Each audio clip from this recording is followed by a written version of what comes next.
Alright, let's dive into a story that's equal parts shocking, tragic, and just plain baffling. Imagine this: a 24-year-old accused of running a multimillion-dollar scam targeting NFL players is found dead in a pool in New Jersey, just weeks after the scheme was exposed. Yeah, it's as wild as it sounds. But what makes this really interesting is the layers here. It's not just about the money or the scam itself. It's about trust, fame, and how easily even the most successful people can be blindsided.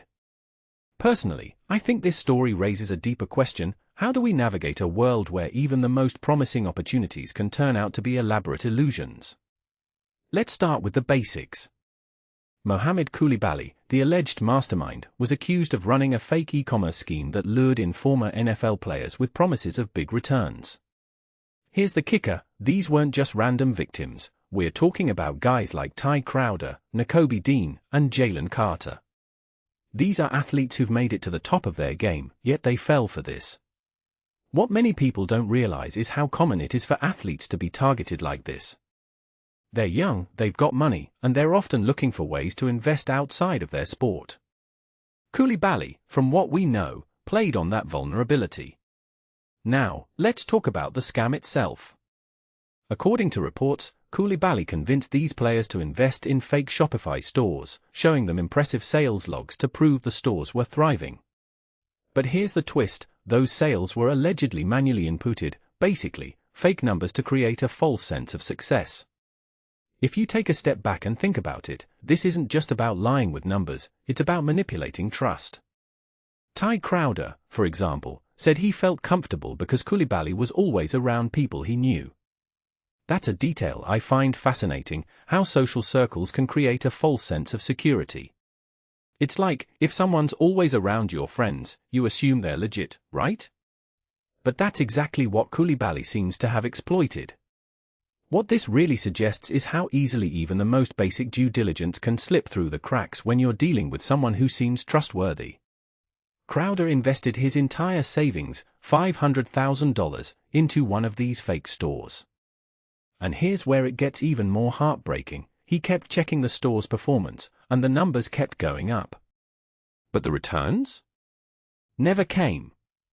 In my opinion, this highlights a bigger issue in the world of investing: how much do we rely on surface-level data without digging deeper? It's a reminder that numbers can lie, and sometimes, they're lying right in front of your face. Now, let's talk about Coulibaly's side of the story. Before his death, he disputed the claims, saying his investors hadn't received returns because he was waiting on funds from a planned acquisition. Personally, I think this is where things get murky. Was he genuinely caught in a bad deal, or was this just another layer of the scam? We may never know, but what's clear is that his death adds a whole new dimension to this story. Was it foul play? An accident? Or something else entirely? The fact that no criminal charges were filed before his death leaves a lot of unanswered questions. It's like the plot of a thriller movie, but unfortunately, it's all too real. From my perspective, the most tragic part of this story isn't just the money lost, it's the trust that was broken. These athletes weren't just investing their money, they were investing their faith in someone they thought was looking out for them. And now, they're left picking up the pieces. Ty Crowder said he doesn't want anyone else to go through this, and honestly, that's a sentiment we should all take to heart. This story is a cautionary tale about the importance of vetting opportunities, no matter how promising they seem. It's also a reminder that scams don't discriminate, they can target anyone, even the most successful among us. So, what's the bigger takeaway here? In my opinion, it's this: we live in a world where opportunities are endless, but so are the risks. Whether you're an NFL player or just someone trying to make smart financial decisions, the lesson is the same: always do your homework, trust but verify, and never let your guard down completely. This story isn't just about a scam gone wrong, it's about the fragility of trust and the consequences when it's betrayed. And honestly, that's something we should all think about a little more. What do you think? Is this just a tragic story, or does it say something bigger about our society? Let me know in the comments below. And if you found this analysis interesting, don't forget to like, share, and subscribe for more deep dives into stories that matter. Until next time, Stay curious.